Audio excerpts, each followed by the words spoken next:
안녕하세요. 속물소리 들어가며 남자친구와 파혼한 30대 여성입니다. 결혼 이야기가 나온 이후로 몇 달 동안 제 나름대로 소가리를 하다가 남자친구에게 허심탄회하게 제 이야기를 했을 뿐인데, 이후로 며칠 사이에 저는 물론이고 저희 부모님까지 돈독이 올랐다는 등 별의별 소리를 다 들었네요. 그런데 말이 나왔으니 말이지만, 제가 저 낳으시고 길러주신 부모님도 아닌데, 남자친구 부모님 노후까지 책임져야 할 게 뻔한 결혼을 왜 해야 하냔 말이죠. 남자친구는 결혼하면 시부모님도 제 부모님이나 마찬가지라고 당연한 거라 했지만, 그렇다고 시부모님이 저희 부모님처럼 저 자라는 동안 돈 1,000원 쓰신 것도 아닌데, 정말이지 생각할수록 너무 뻔뻔한 것 같아요. 결혼해서 몇 년 살다 이혼한 것도 아니고 고작 파혼일 뿐이라지만 그래도 무려 4년의 시간을 함께 했어요. 그래서 그냥 파혼했네 어쩔 수 없지 하고 넘어가기엔 왠지 우라가 침입니다. 그래서 제 이야기 좀 해보려고요. 흘러 남자친구 귀에든 남자친구 부모님 귀에든 들어갔으면 하는 마음도 없잖아 있어요. 그러면 그땐 자기들도 알겠죠. 제가 이상한 게 아니라 자기들이 이상한 거란 걸. 일단 남자친구하고 어떻게 만났는지부터 이야기해 보겠습니다. 남자친구하고는 31살에 소개팅으로 만났어요. 그전까지는 소개팅을 해본 적도 없었는데, 당시 제가 새로운 직장으로 이직하고 마음고생을 많이 하던 때였거든요. 그래서 일주일에 한두 번은 꼭 한 동네 살던 친구를 불러내 푸념을 늘어놓기 일쑤였지요. 사실 그때는 제가 워낙 저 힘든 것만 생각하다 보니 그러는 제 꼬리 친구에게 얼마나 부담스럽고 한심하게 보일지 미처 생각도 못했네요. 아무튼 친구가 보기엔 그런 제가 하다못해 연애라도 하면 좀 나아질까 싶었던 모양이에요. 하루는 자기가 소개팅을 해주겠다며 만나보라고 어찌나 성하던지. 그래서 자의반 타의반으로 나가게 됐어요. 그런데 여담이지만 조금 황당했던 건 전 친구가 하도 괜찮은 사람이라며 만나보라길래 친구랑 꽤나 가까운 사이인 줄로만 알았거든요. 하지만 알고 보니 친구가 직접적으로 아는 사이도 아니고 친구 언니의 친구의 오빠라나요? 친구 말로는 조금이라도 더 좋은 사람을 소개해주고 싶어서 자기가 수소문을 한 거였다대요. 하지만 어찌됐건 간에 그렇게 만난 남자친구랑 저는 처음부터 잘 맞았어요. 당시 저는 거북이를 한 마리 키우고 있었는데 남자친구가 거북이에 대해서 어찌나 해박한 지식을 뽐내던지. 사실 거북이에 대해서 아는 사람은 흔치 않거든요. 아무튼 그리고 이 밖에도 서로 관심사라던가 취미가 비슷해서 만난 지 3시간이 넘어가도록 대화가 끊어지질 않았습니다.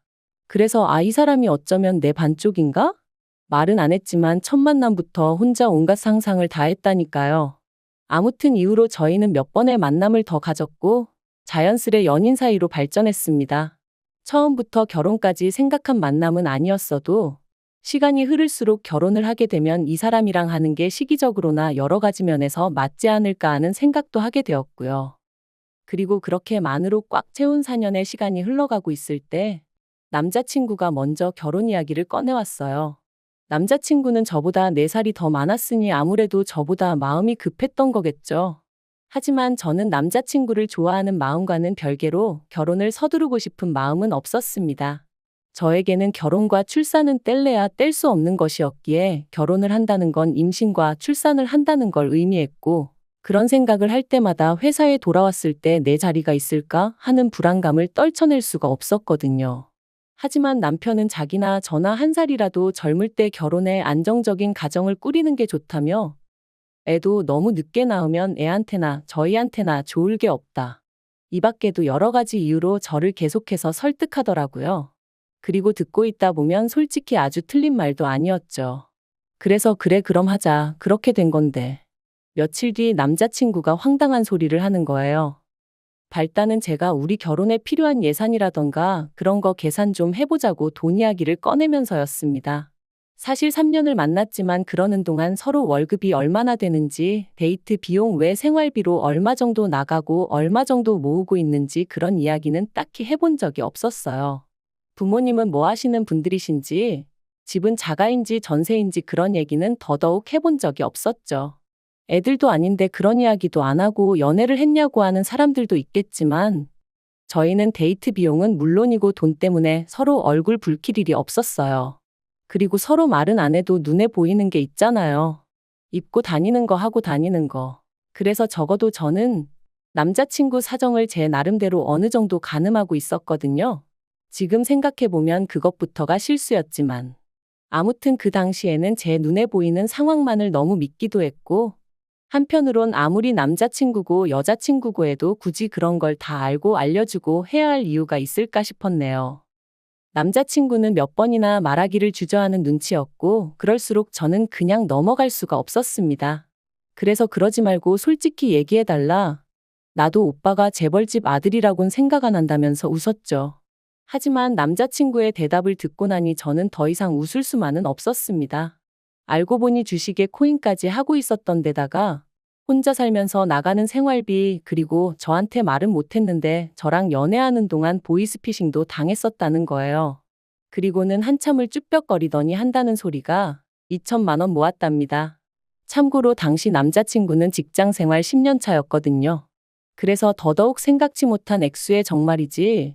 처음엔 제가 뭘 잘못 들은 줄 알고 제 귀를 의심했다니까요. 그러나 이게 다가 아니었어요. 그나마 그 2천만 원도 통장에 따로 현찰로 딱 있는 게 아니고 혼자 살 집을 구하면서 전세 보증금을 대출을 받았는데 그 대출 중 갚은 돈이 2천만 원이란 소리였거든요. 정말이지 어이가 없고 기도 안 차대요. 오죽하면 저도 모르게 돈을 그거밖에 못 모았는데 프로포즈를 한 거냐 소리가 다 나오더라니까요. 저는 남자친구더러 그러면 결혼한다고 하면 부모님께서 도와주실 생각은 있으신 거냐 물었습니다. 솔직히 2천만 원이 꽤나 충격적이다 보니 말을 조심해서 한다던가 돌려서 말할 여유가 없었어요. 그랬더니 남자친구 말이 그것도 좀 힘들 것 같답니다. 그리고는 하는 얘기가 남자친구가 대학에 들어가고 얼마 지나지 않아 아버님 어머님이 이혼을 하셨는데 이후로 아버님은 옥탑방 하나 구해서 혼자 살고 계시고 어머님은 이모님 댁에 얹혀 살고 계시다고요. 그리고 어머님이 아마 1억 정도 가지고 계실 텐데 자기는 그 돈 달라고는 죽어도 못한답니다. 자기가 그 돈 받으면 어머님한테는 아무것도 남는 게 없다면서. 그리고는 저더러 많이 실망했냐. 자기가 어떻게 쓰면 좋겠냐는데 거기다 대고 무슨 말을 해줘야 할지 모르겠더라고요. 어머님 돈에 손대기 싫은 거야 이해 못할 건 아니지만 그럼 뭐 결혼은 왜 하자고 한 건가? 솔직히 원망스러운 마음까지 들었거든요. 그리고 저는 고민 끝에 이 이야기를 저희 부모님께 일단 말씀은 드렸습니다. 참고로 저희 집은 아주 대단한 부자는 아니어도 남자친구와 비교하면 비교적 여유 있는 상황이었거든요. 노후 준비도 다 되어 있으셨고요. 그래서 감사하게도 자식인 저는 두 분을 경제적으로 도와드려야 한다 그런 생각은 한 번도 해본 적이 없었어요. 오히려 제가 30 넘어서도 부모님께 종종 도움을 받으면 받았지. 게다가 제가 알기로 제가 결혼한다고만 하면 저희 부모님은 2억 정도는 해주실 생각을 갖고 계셨거든요. 저도 저대로 따로 모아둔 돈도 있었고요. 그래서 결혼을 한다는 건 어디까지나 제 마음에 달린 문제였지 다른 건 크게 신경 쓸 이유가 없을 줄 알았는데. 그리고 아니나 다를까 제 예상대로 남자친구의 사정을 알게 되신 저희 부모님 두 분 다 몹시 언짢아 하셨어요. 화도 많이 내셨고요. 저와 똑같이 준비된 것도 하나도 없이 무슨 프로포즈를 하느냐고 제정신이냐 하시면서 말이죠. 하지만 그래도 부모님은 하지 말라는 말씀보단 저더러 잘 생각하고 후회 없는 결정을 내리라고 얘기해 주셨어요. 만약에 제가 끝까지 이 결혼을 하겠다고 하면 집은 부모님이 해주시겠다고 대신 남자친구한테 하다못해 차 한 대는 어떻게든 해오라고 하라시면서 말이죠. 참고로 차를 해오라고 하신 이유는 저도 잘 모르겠어요. 나름대로 성의를 보고 싶으셨던 건 아닌가 싶기도 하고. 아무튼 이후로 며칠 동안 저는 남자친구의 연락을 피했습니다. 솔직히 만나면 원래 하기로 했던 대로 결혼을 하던지 아니면 헤어지던지 해야 할 것 같았는데 머리로는 헤어지는 게 맞다는 걸 알면서도 차마 입이 떨어지지가 않을 것 같았거든요. 하지만 시간이 흘러도 뭐 하나 해결되는 것도 없었으니 결국 남자친구를 만났습니다. 그리고 남자친구에게 저희 부모님이 하신 말씀을 전했죠. 집 문제는 저희 부모님이 해결해 주실 테니 대신 남자친구한테 차 한 대는 해오라 하셨다고요. 그랬더니 남자친구가 대번에 하는 말이 자기가 전에 말하지 않았냐면서 그럴 돈이 없다는데 왜 차를 사오라 하시냐며 저희 부모님이 자기가 마음에 안 드니 일부러 그러시는 거 아니냐대요. 그래서 제가 나쁘게만 생각하지 말고 최대한 성의를 보이라는 말씀이시겠지 하고 한마디 했어요. 솔직히 2천만 원밖에 없는 게 자랑도 아니고 그렇다고 얼마나 대단한 일을 하느라 돈을 못 모은 것도 아닌데 뭐 그렇게 당당하냐고. 나는 오빠도 이해가 안 된다 하면서 말이죠. 그리고는 이때 결국 그냥 결혼은 없던 일로 하자고 제가 먼저 말을 꺼냈습니다. 저는 사실 남자친구가 차를 해오고 못 해오고를 떠나서 이런 상황 자체를 저한테 좀 미안해했으면 했었거든요. 아니면 알겠다고 어떻게든 한번 해보겠다고 말이라도 그렇게 해주던가. 그런데 이건 뭐 거의 배째라는 식이었으니 저도 오만정이 뚝 떨어지더라니까요. 그런데 그렇게 이별을 고하고 열흘쯤 지났나 남자친구에게 연락이 왔어요. 자기가 자기 어머니하고 이야기를 해봤다며 만나서 얘기하자 그러더라고요. 그래서 솔직히 말하자면 못 이긴 척 나갔습니다. 이별이라는 게 역시나 쉬운 게 아니었거든요. 그것도 제가 제일 정신적으로 힘들고 지칠 때 만나 나름대로 고마운 기억도 많다 보니 말이죠. 그런데 이런 마음이 남자친구와 남자친구 어머니를 만나면서 와르르 무너져 버렸습니다. 남자친구의 어머니가 생각지도 못한 말씀을 하셨거든요. 제가 카페에 도착했을 땐 남자친구와 남자친구 어머니가 먼저 나와 있었는데 저더러 왔냐 고생했다 그런 말은커녕 앉으라는 말도 없이 본론만 얘기하자 하시더니 저희 집에서 해준다는 집이 어디에 있는 얼마짜리냐 뭐 그런 걸 물어보시대요. 뿐만 아니라 집은 뭐 공동명의로 해주시는 거냐고요. 당혹스러웠지만 제가 그런 건 저는 잘 모르니 저희 부모님하고 이야기를 해보시는 게 좋겠다 했어요. 그랬더니 어머님 말씀이 뭐 어찌되든 상관없다면서 저희 집에서 해오라는 차는 당신이 사줄 거니 걱정하지 말랍니다. 다만 저희 쪽이 얼마나 대단한 집이라고 그런 조건을 다는 건지 모르겠다는 식으로 말씀을 하시는데 여러 가지로 생각이 많아지더라고요. 하지만 거기서 끝이 아니었어요. 어머님을 만나 뵌 지 한 일주일쯤 지났을 때였습니다. 그 사이 남자친구도 저희 부모님께 인사를 드렸고 그래서 이제 슬슬 부모님들끼리 만날 일정을 잡으려던 차였죠. 그런데 남자친구가 먼저 할 이야기가 있다더니 어머님이 이모님 집에서 나오셔야 될 것 같다는 거예요. 이모님 딸이 사정이 생겨 이모님 집에 들어와 살게 되었는데 그 일로 어머님이 그 집에 있기가 어려워지셨다나요? 어머님 입장은 그래도 당신이 먼저 들어와 살고 있었는데 갑자기 방을 비워달라는 게 말이 되냐 버티시는 중이셨고 이모님은 그래도 딸이 들어와 산다는데 어쩌겠냐며 나가달라셨다나요?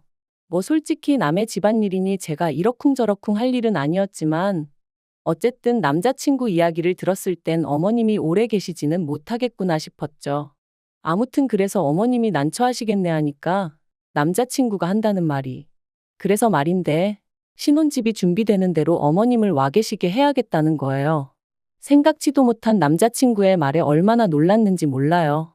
어머님을 좋아하고 안 좋아하고를 떠나서 어머님 사정이 딱하고 아니고를 떠나서 저도 제 신혼에 대한 나름의 로망이 있기도 했고 솔직히 저 조금이라도 편하게 시작하라고 저희 부모님이 신혼집 문제는 해결해 주시겠다 하신 건데 거기다 어머님부터 모시자니 생각만 해도 머리 아프고 기분도 안 좋더라고요. 그래서 제가 아무래도 그건 좀 어렵겠다 했어요. 나도 그렇게 되면 내 부모님 볼 낯이 없다고 그리고 언제까지 계셔야 할지도 모르는데 책임지지 못할 일은 시작도 하고 싶지 않다고 했죠. 하지만 남자친구는 저더러 너무한다면서 이게 사실 저희 부모님 때문이나 마찬가지랍니다. 저희 부모님이 차를 사오라고 억지를 쓰시는 바람에 자기 어머니가 돈을 쓰셔야 되고 그래서 따로 방을 구하기가 어렵게 되신 거라나요? 그러면서 와 계시는 게 싫다 하면 뭐 어머님 떨어 길바닥에서 지내시라는 거냐며 너무한다는 거예요. 그리고는 제가 정 못 모시고 살겠다 하면 어쩌겠냐고 자기가 월세라도 하나 구해드리고 그 월세랑 생활비를 대드리겠다는데 정말 기도 안 차더라고요. 그래서 남자친구한테 양심도 없냐고 뻔뻔하다 그래버렸어요. 그랬더니 저더러 말을 왜 그따위로 하냐면서 그러니까 돈 없다는데 왜 꾸역꾸역 차라도 사오라는 거냐며 저랑 저희 부모님이 못되고 이상한 거랍니다. 솔직히 집 사줄 능력이 되면 기왕 해주는 김에 차도 한 대 사줄 수 있는 거 아니냐고. 그게 아니면 차는 저랑 자기랑 결혼하고 나서 할부로 사고 같이 갚아나갈 수도 있는 거 아니냐며 말이죠. 그리고 저는 그런 남자친구가 어이없는 건 물론이고 괘씸한 생각까지 들대요. 그래서 우리 부모님이 무슨 자선사업가냐고 소리를 질렀습니다. 우리 부모님이 집을 해주신다는데 차 정도는 말씀하실 수도 있는 거 아니냐. 그리고 정 어려울 것 같으면 차라리 어렵다 미안하다 하지. 왜 억지를 쓰냐면서요. 그러니까 남자친구가 저희 부모님도 그렇고 저도 그렇고 사위 될 사람 남편 될 사람 자존심이니 인격이니 그런 건 안중에도 없는가 보답니다. 그리고는 저더러 그렇게 살지 말라길래. 저도 질세라 너야말로 거지근성 버리고 네 엄마랑 알콩달콩 재미지게 살라 했죠. 그리고 그렇게 저희는 두 번째 파혼을 감행했고 이때는 처음과 달리 뭐 좋았던 기억이고 뭐고 생각나는 것도 없었어요. 오히려 곰곰이 곱씹을수록 재수없고 날 얼마나 호구로 봤으면 집 해오는 김에 차도 해오라는 헛소리를 할 수가 있나 싶고 하지만 이미 파혼한 마당에 쫓아가서 뭐라 하는 것도 웃기고 그래서 솔직히 넘어지면 콱코나 깨져라 그런 생각만 하고 있었는데 한 두 달 정도 지났나 또 연락이 왔습니다. 한다는 말이 자기가 그냥 다 잘못했다면서 자기 좀 받아주면 안 되겠냐 그러더라고요. 자기가 곰곰이 생각해 봤는데 자기 인생에서 저 같은 여자는 또 못 만날 것 같다면서 자기가 잠깐 눈에 뭐가 씌었었나 보다고 저만 원하면 어머님하고도 연락 끊고 살겠다나요? 제가 됐다고 멀쩡한 모자 사이 갈라놓았다고 욕먹을 일 있냐 관심 없다 했습니다. 그리고 남자친구가 말한 것처럼 저도 똑같이 말해줬어요. 곰곰이 생각해보니까 나야말로 하마터면 내 인생에서 제일 잘못된 결정을 내릴 뻔했다고 너랑 헤어진 건 정말 신의 한 수였다고 말이죠. 그랬더니 찌질한 남자친구가 하는 말이 여자가 한 남자랑 4년이나 사귀었으면 그거 결혼한 거나 마찬가지라고 그러니까 어차피 저는 자기 아니면 누구와도 결혼 못할 거라나요? 아니 지랑 나랑 동거를 했나 뭘 했나. 기도 안 차서 두고 보라고 했네요. 솔직히 남자친구랑 파혼하는 과정의 기도 너무 빨리고 말 그대로 있는 대로 진이 빠져서 당분간 연애니 결혼이니 그런 쪽으론 요만큼도 의지가 없어요. 그래도 저 하나 사랑하는 마음은 진짜라 믿었기에 친정 부모님한테 그렇게 손까지 벌려가며 어떻게든 한 가정을 이루고 같이 잘 살아보려고 했건만 무능력한 건 둘째치고 욕심만 사나워가지고 손해는 조금도 안 보려고 하고 생각할수록 괘씸할 뿐이네요. 아무튼 이제 다 끝났고 이렇게 속 시원하게 욕도 했으니 지금부터는 이름 석자도 있겠습니다. 긴 이야기 들어주셔서 감사합니다. 오늘의 사연은 여기까지입니다. 구독과 좋아요, 알람 설정해주시면 앞으로 더 좋은 사연으로 찾아오겠습니다. 감사합니다.